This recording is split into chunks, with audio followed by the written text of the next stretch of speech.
কেউ কি বলতে পারবেন তিনি কখন ঘুম থেকে উঠতেন? Class, there should be question and answer, there should be question and response. কেউ কি আন্দাজ করতে পারেন কয়টার দিকে ঘুম থেকে উঠতেন রাতে? হ্যাঁ বলেন। সুবহ সাদিকের পূর্বে একটা জেনারেল আনসার হয়েছে, আরো স্পেসিফিক কেউ বলতে পারেন? রাতের তৃতীয়াংশে, অনেকটাই জেনারেল। স্পেসিফিক, আরো স্পেসিফিক? হ্যাঁ, তাহাজ্জুদের সময়। হ্যাঁ, আরেকটু স্পেসিফিক হয়েছে, মাশাআল্লাহ। জি, রাসূল সাল্লাল্লাহু আলাইহি ওয়াসাল্লাম মিডনাইটে উঠতেন, মাঝরাতে। সুবহানাল্লাহ কইতে পারলেন না? মাঝরাতে উঠে যেতেন।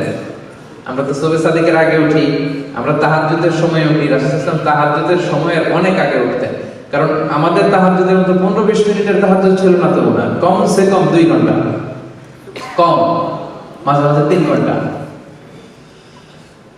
তাহলে মিডনাইট, মধ্যরাতে বিশ্বনবী সাল্লাল্লাহু আলাইহি ওয়াসাল্লাম উঠতেন। উঠেই আল্লাহ শুকরিয়া জ্ঞাপন করতেন যে Allah, thanks for a new time, new day, আলহামদুলিল্লাহিল্লাযী আহইয়ানা বা'দা মা আমাতানা ওয়া ইলাইহিন নুশুর। আল্লাহ, শুকরগুজার হচ্ছি তোমার দরবারে যে দীর্ঘ সময় মৃত্যুর পর তুমি আমাকে আবার জীবন দিয়েছো।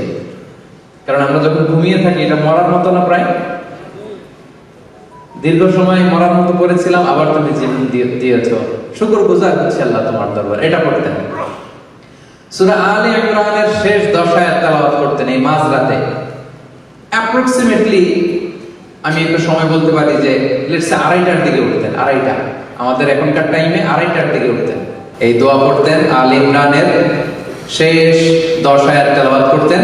এরপর মেসওয়াক করতেন। কি করতেন? আপনারা মেসওয়াক করেন তো? হ্যাঁ, রাসূল সাল্লাল্লাহু আলাইহি ওয়াসাল্লাম ইন্তেকালের আগেও যে কাজটা করেছেন সেটার নাম কি? সবাই বলেন মেসওয়াক। মেসওয়াক করতেন তিনি, রাসূলুল্লাহ সাল্লাল্লাহু আলাইহি ওয়াসাল্লাম। সব নবীরা মেসওয়াক করতেন, আপনারাও মেসওয়াক করবেন।